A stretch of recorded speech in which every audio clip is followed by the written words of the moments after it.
శ్రీకాకుళం జిల్లా సువర్ణముఖి నదిపై నిర్మించిన మడ్డువలస రిజర్వాయర్ ఆధునికీకరణ పనులకు 60 కోట్ల రూపాయలతో ప్రభుత్వానికి ప్రతిపాదనలు పంపించామని కార్యనిర్వాహక ఇంజనీర్ బొంగు గోవిందరావు చెప్పారు.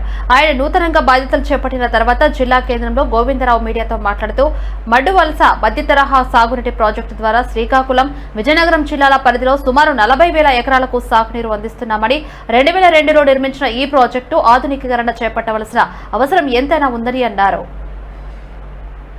ఇప్పుడు శ్రీ గొర్రెల శ్రీరాములు నాయుడు మడ్డువలస రిజర్వాయర్ ప్రాజెక్ట్ అనేది సువర్ణముఖి రివర్ అనమాట. నాగావళి నదికి ఉపనది సార్. దాని మీద మడ్డువలస దగ్గర మన ఈ ప్రాజెక్టు కట్టడం జరిగింది.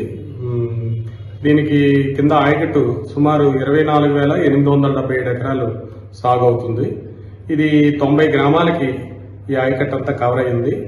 ఇది మొత్తం వంగర, రేగిడి ఆమ్దావలస, సంతకవిటి మండల్స్ విజయనగరం జిల్లాలో ఉన్నాయి.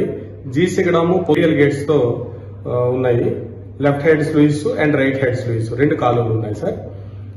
ఎమర్జెన్సీ గేట్స్ కూడా are operable by the electrical motors తో ఓపెన్ చేస్తాము. ఈ 2 మెయిన్ కెనాల్స్ కూడా రైట్ మెయిన్ కెనాల్ హ్యావింగ్ ఏమో 50.70 కిలోమీటర్లు సార్. ఆయకట్ 24,289 ఎకరాలు.